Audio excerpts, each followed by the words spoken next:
Hello, Ajarn. My name is Kanchana Pek, and this presentation is for my introduction to international relations course.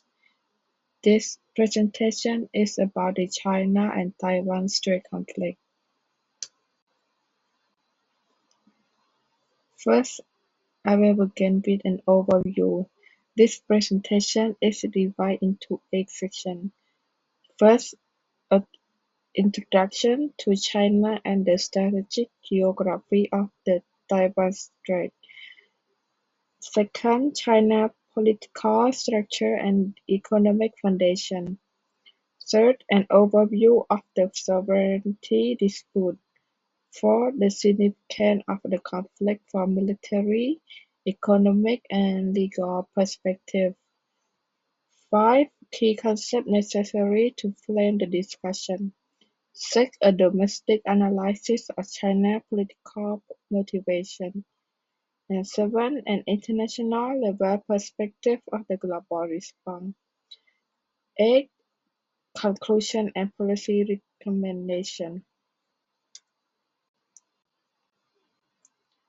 For the China geography, China is situated in East Asia and shares border with 14 countries including India, Russia, and Vietnam, giving it a complex security and diplomatic environment. Its population of over 1.4 billion and long imperial history has shaped a strong national identity centered around unity, sovereignty, and Taiwan Strait is a narrow, approximately 180 kilometers wide waterway that separates mainland China from the island of Taiwan.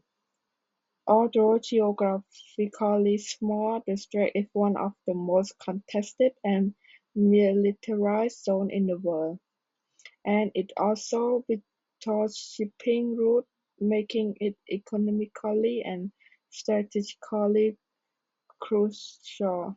Now that we understand China's position and its strategic geography, let me examine the political system that frames its policy toward Taiwan.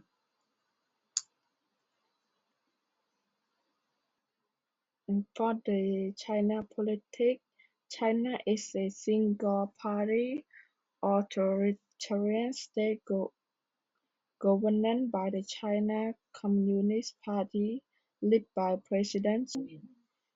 Xi has consolidated power more than any leader since Mao Zedong, removing term limits and promoting the concept of national rejuvenation.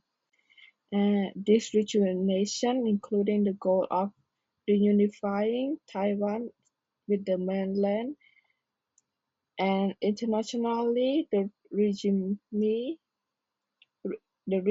maintained control through widespread surveillance and strict censorship.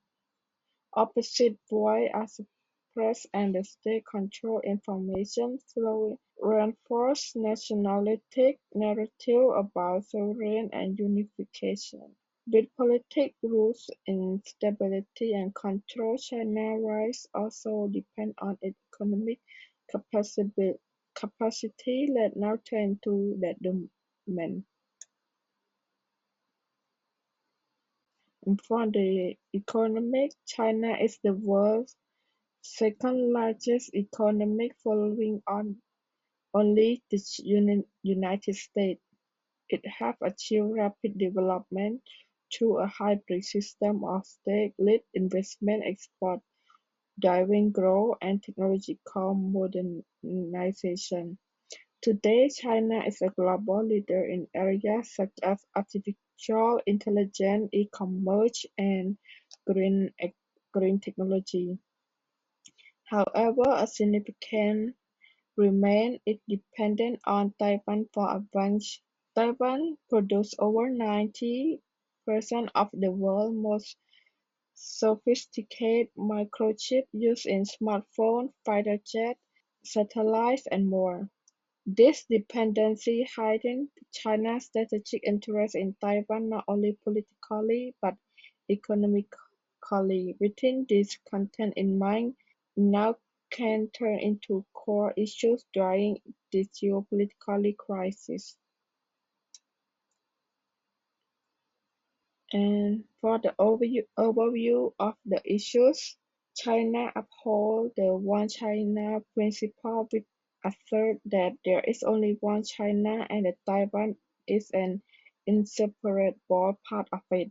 However, Taiwan has functioned with Chinese Civil War and 1949. Today, Taiwan has its own elected government, military, and international trade relations. Although it does not officially declare independence, Taiwan increasingly seeks global recognition and participation in international institutes that Beijing sees as. To understand the potential global consequences, we must examine why this issue is so significant. For the significance of the issues, first is risk of armed conflict in the Taiwan Strait. Between 2021 and 2024, China has dramatically increased military drill near Taiwan, and in response, the U.S. have sent warships through the Taiwan Strait and enhanced its security cooperation with allies like Japan and Philippines. In 2022, tensions reached a peak when U.S. House Speaker visited Taiwan. China responded by firing missiles near Taiwan and conducting massive military exercises. Given the intensity of the encounter, even a miscommunication or accidental could trigger open conflict. But the strikes go beyond military danger; they also threaten global economic stability. And second, the economic and technological impact. Taiwan plays an outside role in the global economy through its dominance in manufacturing. Companies like TSMC supply chips used in smartphones, cars, medical devices, and military hardware.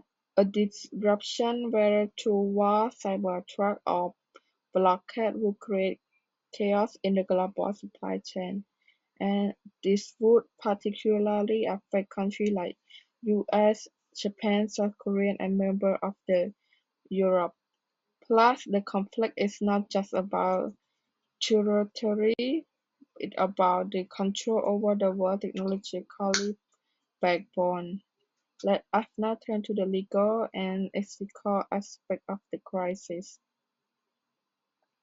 And final, the sovereignty and international law. For a legal perspective, the China-Taiwan conflict raises questions of sovereignty and self-determination. Taiwan population of over 23 million enjoy political freedom, rule of law, and democratic election. Under international norms, especially the UN Charter, people have the right to self-determination. However, China insists that Taiwan is an internal matter, that any move toward formal independence is illegal and ground for military action. If China used force, it would violate international law and challenge the post-World War II against changing borders through aggression. This legal and ethical dimension make the conflict not only a regional issue but a test of the global rule-based order. For the key term and concept, to understand this conflict, we must be familiar with the several key terms. First, One China policy, the foundation of the most country diplomatic recognition of Beijing as the sole legal government of China. Next, strategic ambiguity. U.S. policy that avoid committing to Taiwan defense while deterring both sides from changing to the status quo. Status quo: the current situation, Taiwan functions as independent but does not formally declare it. Next, A2/AD is anti-access area denial. China military strategy designed to deter U.S. intervention through missile systems and naval powder. Next, cross-strait relations: political, military, and economic interaction between China and Taiwan. For the state-level analysis, domestically, the CCP used the Taiwan issues to reinforce political and national, state media and indication systems consistently portray unification as an obligation.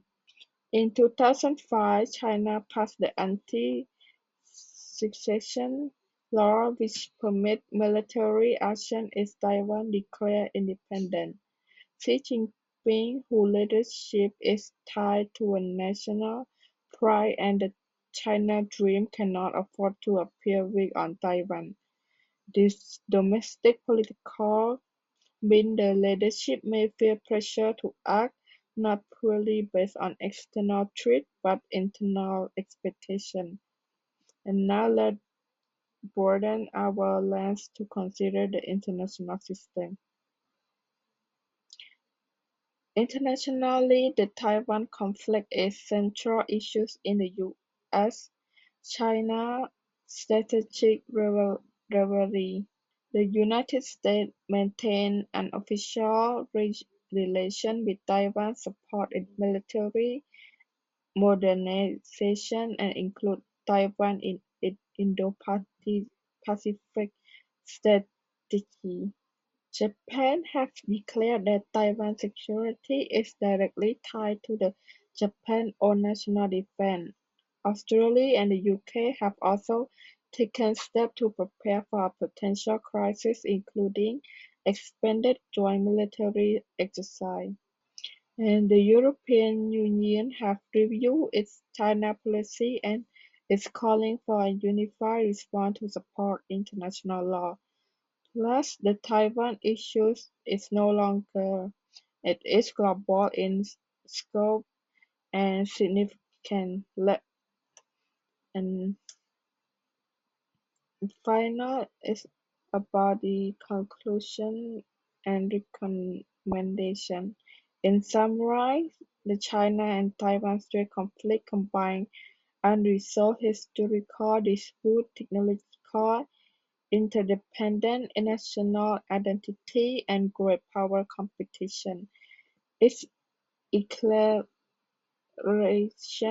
could result in consequences from regional war to global economic crisis, as the sustained diplomacy between China, Taiwan, and key international actors to avoid strategic restraint, especially in military, by both China and the United States, and the global cooperation to strengthen and ensure economic resilience and uphold international legal.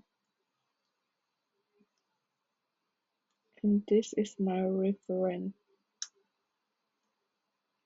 Thank you for your attention.